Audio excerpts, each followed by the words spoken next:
27th of May. I'm Jerusha Sukhthirath and you're watching News 24 Live. Let's have a look at today's newspaper front pages. We'll start off with the front page of The Citizen. Now everybody's talking about President Jacob Zuma's budget debate yesterday in the National Assembly.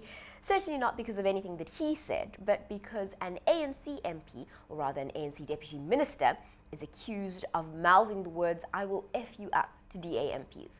More about that on today's newspaper headline story. But on the front page of The Citizen, Zuma feels the heat. President Jacob Zuma told Parliament yesterday he would release the Marikana report next month, but the legal threat forcing him to reveal the findings will continue.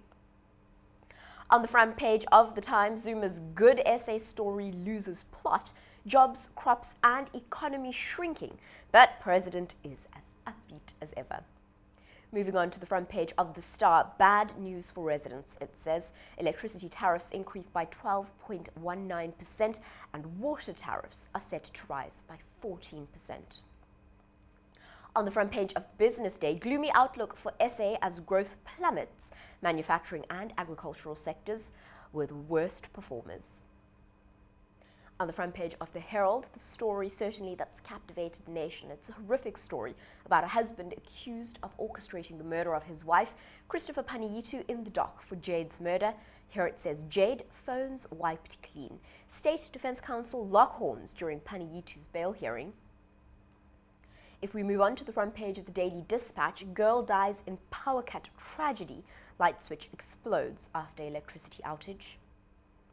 On the front page of The Witness, here a quite worrying story, SA running out of penicillin. ARVs are the tip of the iceberg. The problem is a bit more serious. On the front page of Die Burger, here we have President Jacob Zuma on the far left, and on the far right, Paniyitu's passport. They were looking for it, but Paniyitu apparently applied for a Cypriot passport. Of course, the state believes this is so that he could flee the country. Paniyitu saying that he didn't even collect the passport when he was ready to get it. On the front page of the Cape Times, 3,000 families must move, it says. And finally, on the front page of the Cape Argus, fire deaths blame game.